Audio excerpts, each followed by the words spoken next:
वर्षकाला म्हणजेच SYBAचे पेपर 2 बघणार आहोत. तुम्हाला SYBAला जिओग्राफीचे 2 पेपर असणार आहेत. जो पेपर 2 जो आहे तो हवामानशास्त्र आणि जो पेपर 3 आहे तो भारताचा प्राकृतिक भूगोल, अशा प्रकारे 2 पेपर असणार आहेत. आता फर्स्ट सेमिस्टरमध्ये तुम्ही बघितलं की पेपर तुम्हाला फर्स्ट होता. आता तुम्हाला पेपर काय आहे 2 आणि 3. जो फर्स्ट पेपर होता तो भूरूपशास्त्र होता फर्स्ट सेमिस्टरला, आणि सेकंड सेमिस्टरला ह्युमन जिओग्राफी म्हणजेच मानवी भूगोल, अशा प्रकारचे तुम्हाला पेपर होतं. त्याला म्हणत होतो आपण पेपर फर्स्ट. पण आज आपण काय बघणार आहोत, आपल्याला SYBAला काय आहेत 2 पेपर आहेत, पेपर 2 आणि पेपर 3. जो पेपर 2 आहे हवामानशास्त्र तो 100 गुणांचा असणार आहे, म्हणजे 100 मार्कचा असणार आहे. आणि जो भारताचा प्राकृतिक भूगोल आहे पेपर 3 जो आहे तो काय आहे, तो देखील तुम्हाला 100 मार्क्सचा असणार आहे. पण 100 मार्क्सपैकी तुम्हाला 80 मार्काची थेरी असणार आहे आणि 20 मार्काची प्रॅक्टिकल, असेही दोन्ही पेपरमध्ये तुम्हाला असणार आहे. आता हवामानशास्त्र जो तुम्हाला पेपर 2 आहे त्यामध्ये 4 प्रकरणं आहेत आणि एक प्रॅक्टिकलचा भाग आहे. आणि जो भारताचा प्राकृतिक भूगोल आहे त्यामध्ये देखील 4 प्रकरणं आहेत आणि एक प्रॅक्टिकलचा भाग असणार आहे. तर आपण आज जो आहे पेपर 3 बघणार आहोत. जो भारताचा प्राकृतिक भूगोल आहे तो आज आपण अभ्यासणार आहोत. त्यामध्ये जसं मी मगाशी म्हटल्याप्रमाणे तुम्हाला 4 प्रकरणं असणार आहेत. त्यामध्ये पहिला प्रकरण जो आहे तो आहे भारत परिचय. दुसरा जो प्रकरण आहे तो जलप्रणाली आणि हवामान. तिसरा जो प्रकरण आहे तो मृदा आणि नैसर्गिक वनस्पती. आणि चौथा प्रकरण आहे खनिजे आणि ऊर्जा साधने. आणि पाचवं प्रकरण जो आहे तो प्रात्यक्षिक विभाग, म्हणजे प्रॅक्टिकलवर आधारित तो प्रकरण असणार आहे. तर आज आपण फर्स्ट पेपर बघणार आहोत. भारताचा प्राकृतिक भूगोलमध्ये जो प्रकरण पहिला आहे तो बघणार आहोत, भारत परिचय. अशा प्रकारे आपण आज पहिला प्रकरण अभ्यासणार आहोत. आता मगाशी म्हटल्याप्रमाणे आज आपल्याला भारताचा प्राकृतिक भूगोलमध्ये प्रकरण पहिलं स्टार्ट करणार आहोत. त्याचं नाव आहे भारत परिचय, इंडिया इंट्रोडक्शन. त्यामध्ये आपल्याला बघायचं आहे 6 दिलेले घटक आहेत. फर्स्ट आहे प्रस्तावना, दुसरा घटक आहे स्थान, विस्तार आणि महत्त्व. तिसरा आहे भारताचा प्रमुख प्राकृतिक विभाग व त्यांची निर्मिती. तिसरं आहे घटक भारतातील पर्वतीय प्रदेश. चौथा आहे उत्तर भारतीय मैदान. 5वं आहे भारताचं द्विकल्पीय पठार. आणि 6वं आहे भारतीय किनारपट्टीची मैदाने आणि बेटे. तर आज आपण अभ्यासणार आहोत प्रस्तावना आणि दुसरं घटक जो आहे स्थान, विस्तार आणि महत्त्व. अशा प्रकारचे आपण हे 2 घटक बघणार आहोत. त्यापूर्वी आपण बघणार आहोत भारताचा थोडक्यात आपण परिचय करणार आहोत. आपल्या भारताला भारत नाव कशाप्रमाणे पडलेलं आहे किंवा भारत नाव का संबोधले जाते त्याचं थोडक्यात आपण काय करणार आहोत, परिचय बघणार आहोत. भारत हा आशिया खंडातील एक विशाल व प्रमुख देश आहे. भारताचा ऐतिहासिक दृष्टिकोनातून जर विचार केला तर असे लक्षात येते की प्राचीन काळातील पराक्रमी जो राजा होता भारत, यावरून भारत तर आर्यांच्या आगमनामुळे आर्यवत, सिंधू नदीमुळे हिंदुस्तान अशा नावांचा उल्लेख केला जात असे. असं म्हटलं जाते की सिंधू नदीकाठी राहणाऱ्या लोकांनी ग्रीक लोक, इंडोई, तर पर्शियन लोक जे होते ते हिंदू म्हणत.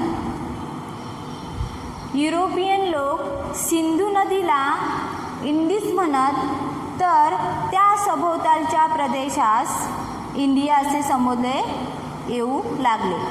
परंतु जर आता आपण पाहिलं तर आज भारतीय राज्यघटनेनुसार या देशाची भारत आणि इंडिया अशा प्रकारे 2 नावे मान्यता प्राप्त झालेली आपल्याला दिसून येते, किंवा आपण असे म्हणतो भारत किंवा इंडिया. भारताचे जर क्षेत्रफळ बघितले आपण भारताचे जे क्षेत्रफळ बघितले तर आपण 32,87,263 चौरस किलोमीटर असून भारताने जगाच्या 2.46% एवढा भाग व्यापलेला आहे.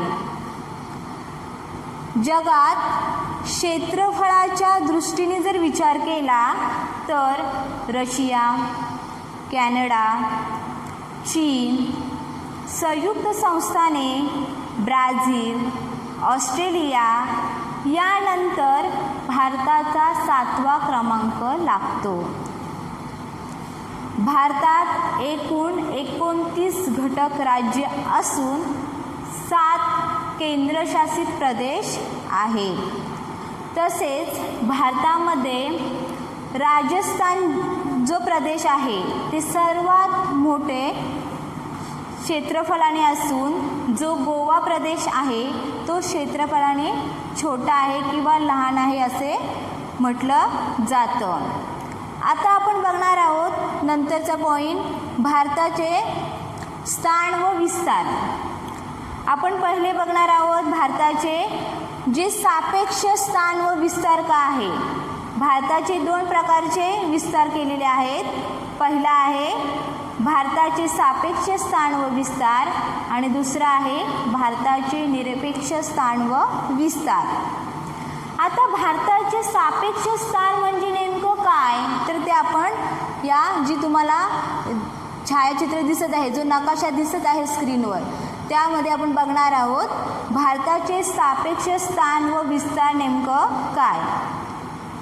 आता आपण जसं म्हटलं की भारत हा आशिया खंडातील एक प्रमुख राष्ट्र असून त्याला काय भौगोलिक विस्तार खूप मोठा आहे भारताचा. तसेच आशिया खंडाच्या दक्षिणेस हिमालय पर्वत रांगांमुळे हा भाग आशियाच्या मुख्य भागापासून थोडा वेगळा दिसतो किंवा वेगळा आहे. हा भाग आशियाचा उपखंड म्हणून ओळखला जातो. तसेच या उपखंडाचा बहुतांश भाग जो आहे तो भारताने व्यापलेला असल्यामुळे यास भारतीय उपखंड असे देखील म्हणतात. भारताचे भौगोलिक स्थान जे आहे ते खूप अत्यंत महत्त्वाचे मानले जाते.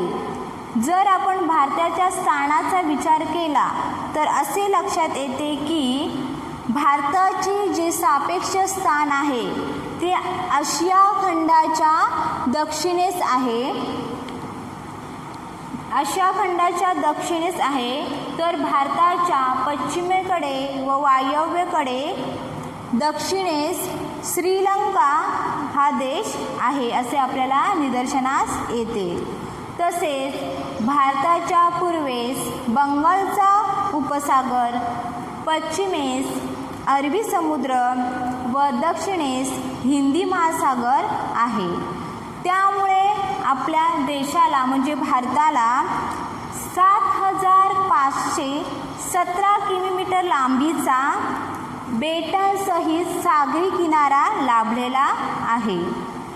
अरबी समुद्रात दक्षिणेकडे लक्षद्वीप, मिनिकॉय, अमिनदीव बेटे, तर बंगालच्या उपसागरामध्ये अंदमान निकोबार बेटे ही भारताच्या मालकीची आहेत असं म्हटलं जातं.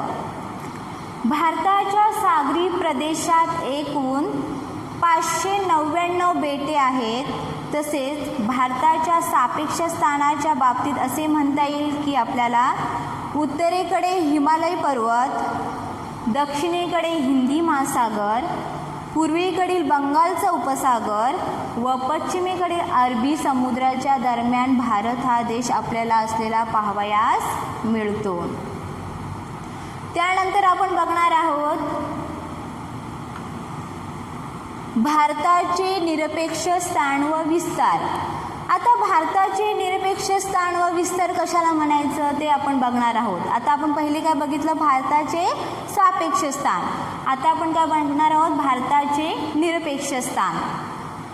जर संपूर्ण जगाचा विचार केला तर असे आपल्या लक्षात येते की पृथ्वीच्या मध्यातून 0° अक्षरवृत्त म्हणजेच विषुववृत्त गेलेले आहे असे आपल्याला पाहावयास मिळते. तसेच विषुववृत्तामुळे काय झालेले आहे, पृथ्वीचे उत्तर व दक्षिण असे 2 भाग विभागले आहेत किंवा असे भाग होतात असे आपल्याला पाहावयास मिळते. जो उत्तर गोलार्ध आहे त्यामध्ये आपल्याला वेगवेगळे देश पाहायलाच मिळतात. उदाहरणार्थ उत्तर अमेरिका, युरोप, उत्तर आफ्रिका, आशिया हे 4 खंड आपल्याला पाहायला मिळतात. तर उत्तर गोलार्धात जगातील सर्वात मोठ्या आशिया खंडाचा दक्षिण भागात आपल्याला उत्तरेकडील उंच पर्वतरांगा आणि दक्षिणेकडील हिंदी महासागर यांच्या दरम्यान भारतीय उपखंड येतो. या भारतीय उपखंडामध्ये उदाहरणार्थ पाहिलं तर आपण भारत, पाकिस्तान, बांगलादेश, श्रीलंका, नेपाळ, भूतान व मालदीव इत्यादी प्रदेशांचा किंवा इत्यादी देशांचा समावेश होतो. भारतीय उपखंडात प्रजासत्ताक भारताचे स्थान हे मध्यवर्ती आहे. प्रजासत्ताक भारताचे स्थान कसे आहे, मध्यवर्ती आहे असं म्हटलं जातं.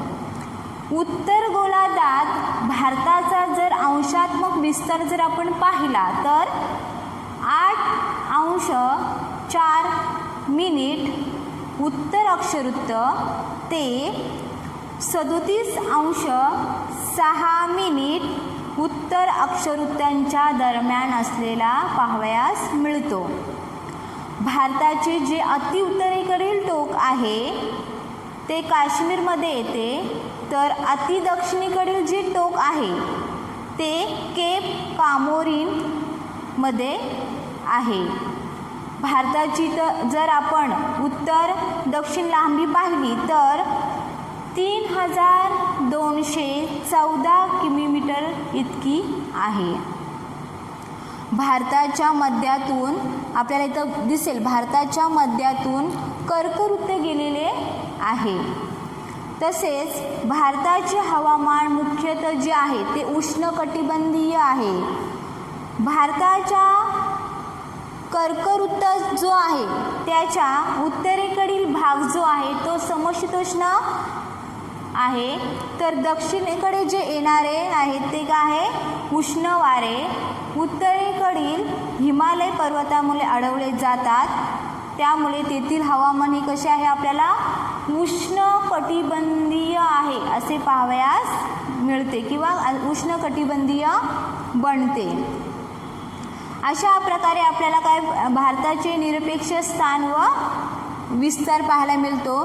तसेच जर आपण बघितले भारताचे पूर्व गोलार्धातील रेखावृत्तीय स्थान व विस्तार,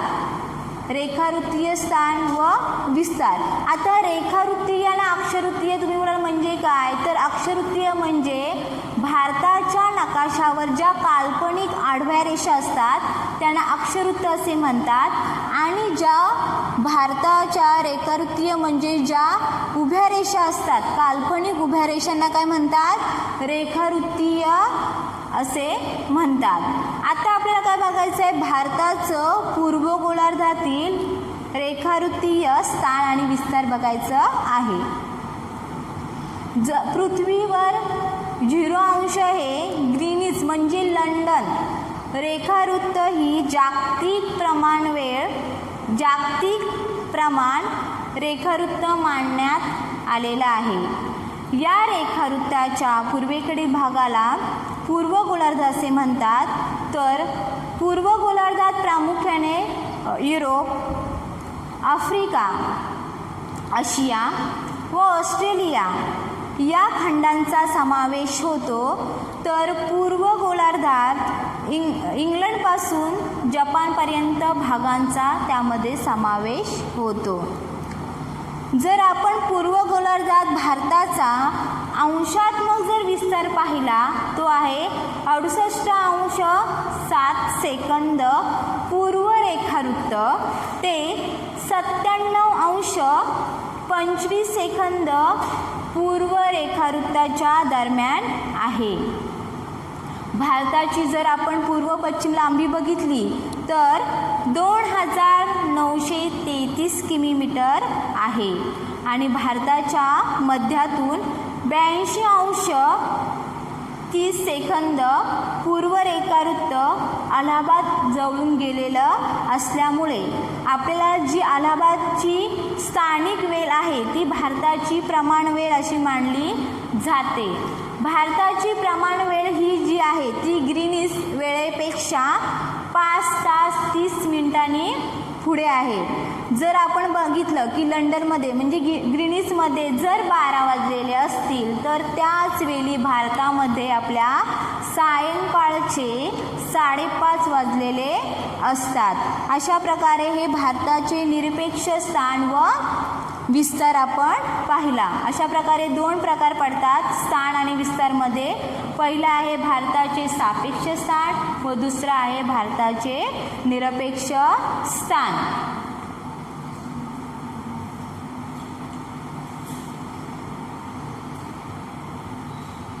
आता आपल्याला बघायचं आहे भारताचे भूभागाचे महत्त्व. जो भारताला भूभाग लागलेला आहे त्याचे महत्त्व काय आहे, कोणकोणते भारताला भूभाग लाभलेले आहेत त्याचं आपल्याला थोडं त्यात महत्त्व समजून घ्यायचं आहे. आता आपण म्हटलं जसं की भारत हा आशिया खंडातील प्रमुख देश असून भारताच्या उत्तरेस भूसीमा तर पूर्व पश्चिम व दक्षिण जलसीमा लाभलेल्या आपल्याला पाहावयास मिळतात. भारताचं जर प्राकृतिकदृष्ट्या वैशिष्ट्यपूर्ण आपल्याला वैशिष्ट्यपूर्णता लाभलेली आहे असे आपल्याला पाहावयास मिळते. भारतात खूप मोठ्या उंच पर्वतरांगा आहेत, पठारे आहेत, मैदाने आहेत, किनारी भाग लाभलेला असून भारताच्या मालकीची काही बेटे देखील आहेत. भारताचे वैशिष्ट्यपूर्ण जर स्थान व स्थितीमुळे भारतभूमी खूप महत्त्वाची मानली जाते आणि भारतीय भूभागाचे कसे वेगवेगळे आपल्याला प्रकार पाहायला मिळतील किंवा भारताचे भूभाग जे आहेत ते आपल्याला वेगवेगळे असलेले पाहावयास मिळते ते आपण बघणार आहोत. पहिला आहे आपल्याला जग आणि आशियाच्या संदर्भात भारताचे महत्त्व. जो जग आहे आणि आशिया जो खंड आहे त्या आशिया खंडाचं आपल्याला महत्त्व बघायचं आहे की आशिया खंडामध्ये जो आपल्याला भारत आहे त्या भारतामध्ये आपल्याला जे वेगवेगळे देश आहेत त्या संदर्भात आपल्याला कोणकोणते महत्त्व प्राप्त झालेले आहेत ते आपल्याला पाहायचं आहे. जागतिक दृष्टिकोनातून जर भारताच्या स्थानाचा विचार केला तर आपल्याला असे लक्षात येते की भारत देश हा उत्तर पूर्व गोलार्धात असून आशियाच्या मध्यभागी आहे. भारताच्या पश्चिमेस वेगवेगळे देश आपल्याला दिसतात. उदाहरणार्थ इराण, संयुक्त अरब अमिरात आणि ओमान यांसारखे पश्चिम आशियाई देश दिसतात. तर Egypt, Sudan, Ethiopia, Somalia, Kenya, Tanzania इत्यादी, युगांडा इत्यादी देश आपल्याला असलेले पाहावयास मिळतात. तसेच मॉरिशस, पूर्व आफ्रिकेशी देशांशी झालेली वाहतूक व व्यापारांसाठी संपर्क साधला जातो खूप मोठ्या प्रमाणात. तसेच भारताच्या दक्षिण आशियातील वैशिष्ट्यांमुळे किंवा स्थितीमुळे आपल्याला युरोप, आफ्रिका, आशिया, ऑस्ट्रेलिया आणि उत्तर दक्षिण अमेरिकेच्या अन्य देशांशी संपर्क साधता येतो. अशा प्रकारे आपल्याला आशिया खंडामुळे जग आणि आशियाच्या संदर्भात जे इतर देश आहेत त्याचे आपल्याला महत्त्व प्राप्त झालेले आहेत किंवा भारताला खूप महत्त्व प्राप्त झालेले आहेत वाहतुकीसाठी किंवा अन्य संपर्क साधता यावा यासाठी. नेक्स्ट आपला पॉईंट आहे भारताच्या शेजारील देशांच्या संदर्भात महत्त्व. तर भारतातील शेजारील देशाच्या संदर्भात महत्त्व जर बघितलं, जे आता तुम्हाला दिसते स्क्रीनवर भारताचं जे छायाचित्र आहे ते दिसत आहे, भारताचा नकाशा दिसत आहे. ते तुम्हाला दिसत असेल की शेजारील देश कोणकोणते आहेत. शेजारील देश कोणकोणते आहेत तर भारताच्या शेजारी पश्चिम व वायव्येकडे पाहिलं तर आपल्याला कोणकोणते देश दिसतात तर उदाहरणार्थ अफगाणिस्तान, पाकिस्तान. ठीक आहे.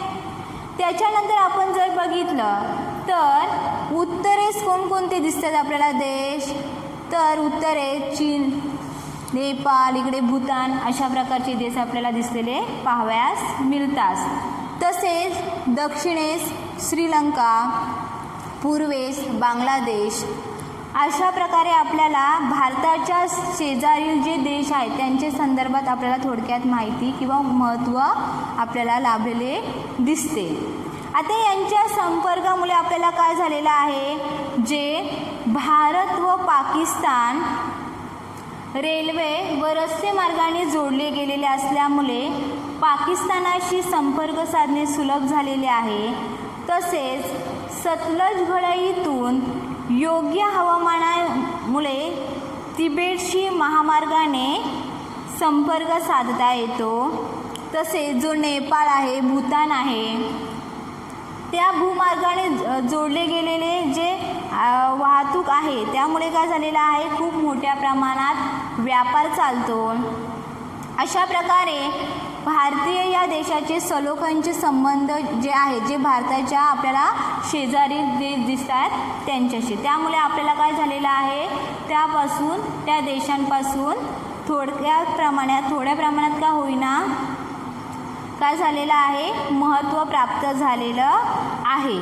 श्रीलंके जो देश आहे तुम्हाला दिसत आहे की दक्षिणेकडे जो श्रीलंका देश आहे त्यापासून आपल्याला काय झालेली आहे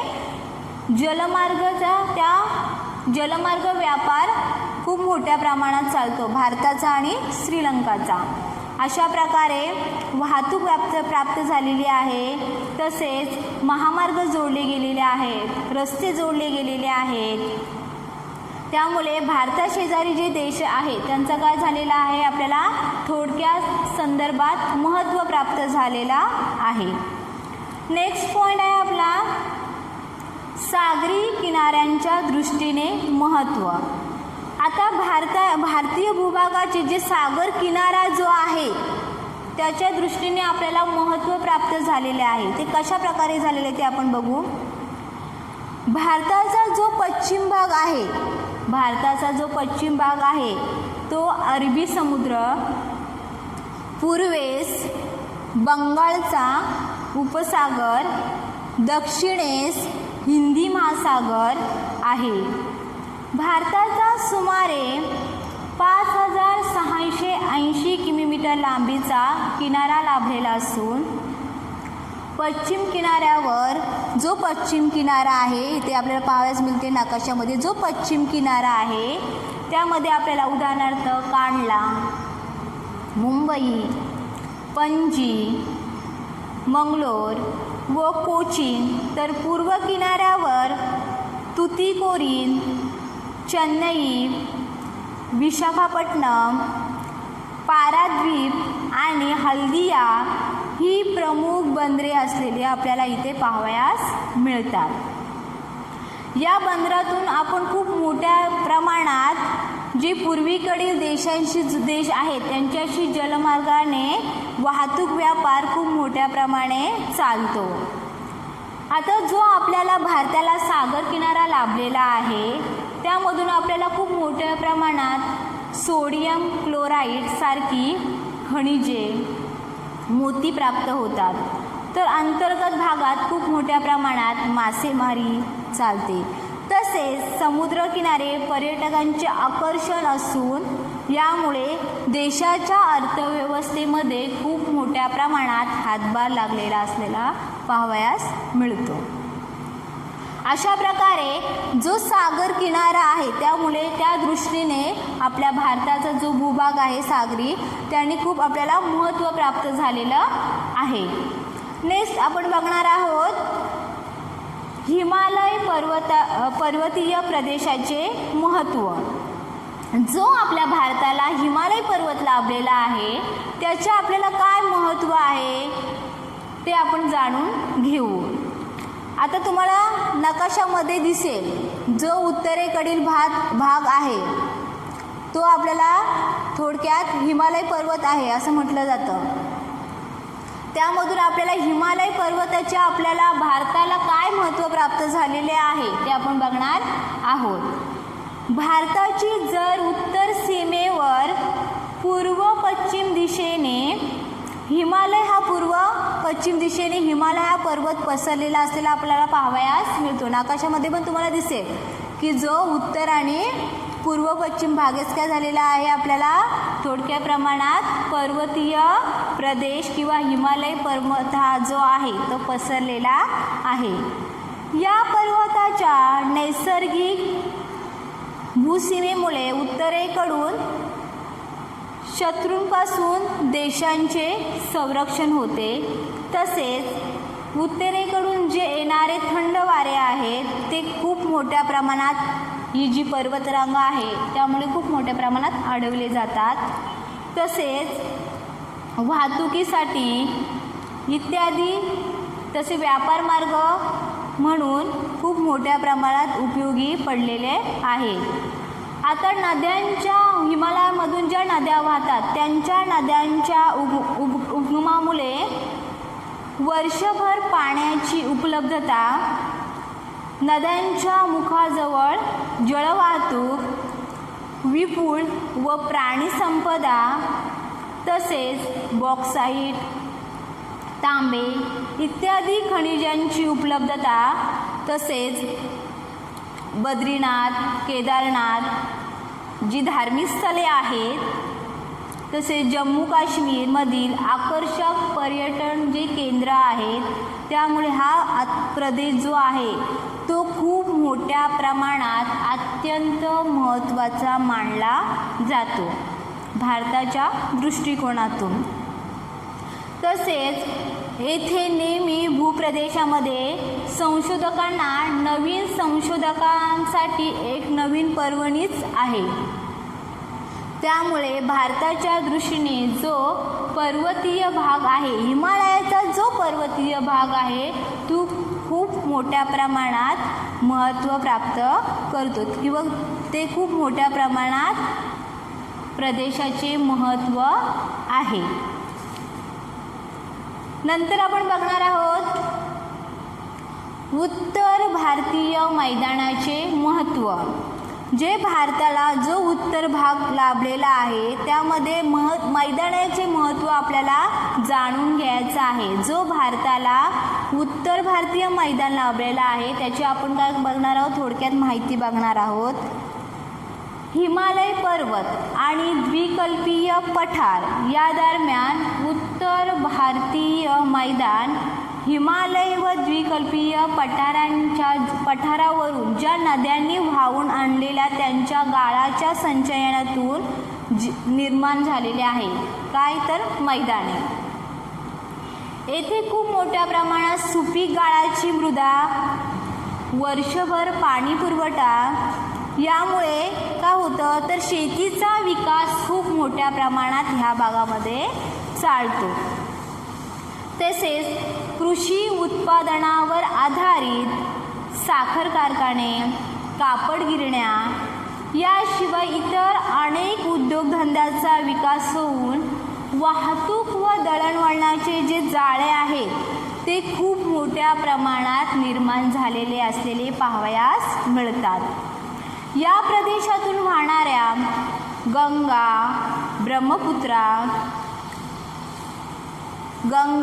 ब्रह्मपुत्रा, सतलज या नद्यांनी काय झालेलं आहे तर या नद्यांच्या सखल भाग व मुखालगतचा भागामध्ये काय झालेला आहे, जलवाहतुकीसाठी खूप मोठ्या प्रमाणात उपयुक्त झालेला आहे.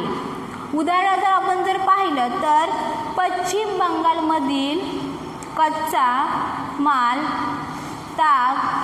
तागाच्या वस्तू यांच्या वाहतुकीसाठी हुगली जी नदी आहे ती खूप मोठ्या प्रमाणात उपयोगी पडते.